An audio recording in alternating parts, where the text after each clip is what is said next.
Imagine waking up on the first morning of Ramadan. But this time, something feels different. You go about your fast, you pray, you make dua. But then, a thought enters your mind. What if this is my last Ramadan? We always assume there will be another one, another chance, another year. But what if this is it?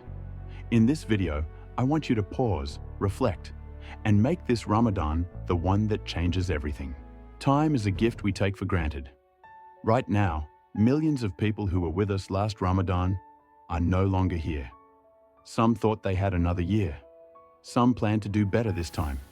But their time ran out. Allah tells us in the Quran, "Every soul shall taste death, and you will only be given your full reward on the Day of Judgment." Quran 3:185. We don't know when our time will come, but we do know one thing. This Ramadan is here, right now, and it's in our hands. Ask yourself, how many Ramadans have passed where we told ourselves, "I'll do better next time. I'll read more Quran next year. I'll fix my prayers after Ramadan." And yet, here we are. Have we changed? Or have we let another year slip away? The Prophet, peace be upon him, said, "Take advantage of 5 before 5. Your youth before old age, your health before sickness, your wealth before poverty, your free time before you become busy, and your life before your death." This Ramadan could be our chance, our final chance, to truly return to Allah.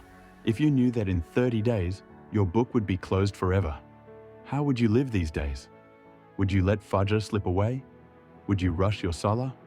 Would you waste hours scrolling through your phone instead of seeking Allah's mercy? Or would you stand in Qiyam, begging Allah for forgiveness? Would you give in charity like you never have before? Would you hold your tongue, make more dhikr, and finally let go of the sins that weigh on your heart? This isn't just another Ramadan. This isn't just another month. This could be the Ramadan that transforms you. The one where you leave your sins behind. The one where you make dua like you truly mean it. The one where you stand before Allah, and He writes you among those who are forgiven. The Prophet, peace be upon him, said, "Whoever fasts Ramadan with faith and seeking reward, his past sins will be forgiven." Bukhari and Muslim. You don't need to wait for another Ramadan, because this is your Ramadan, and maybe, just maybe, it could be your last. If this video reminded you of something important, don't let it stop here. Share it with someone who needs it. Let's make this Ramadan our best, together. And if you want more reminders to keep your heart connected to Allah, hit that subscribe button. May Allah allow us to live this Ramadan in a way that pleases Him. Ameen.